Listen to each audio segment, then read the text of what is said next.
Nah tentunya harapan kami dengan MOU ini ke depan tentunya bisa kita membawa masyarakat Kota Palembang yang putus sekolah, yang belum mendapatkan bisa peningkatan ekonominya bisa terselesaikan, bisa kita atasi dengan cara kita kerjasama dengan Universitas NDP sehingga menjadikan masyarakat yang tadi putus sekolah ataupun tidak punya keterampilan bisa memiliki keterampilan dalam rangka untuk meningkatkan taraf hidupnya.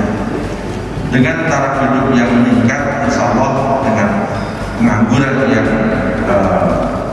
bisa berkurang dan mungkin nanti bisa dihilangkan dengan adanya MOU ini, pelaksanaannya nanti bisa berkembang terus dan sehingga diharapkan tidak ada pengangguran di Kota Palembang dan tentunya akan terjaga situasi Kamtipmas di Kota Palembang. Itulah menjadi latar belakang dari perjuangan kami, dan sekali lagi saya ucapkan terima kasih atas MOU yang kita laksanakan. Mudah-mudahan tentunya pelaksanaan kegiatan ini bisa bermanfaat untuk kita semua.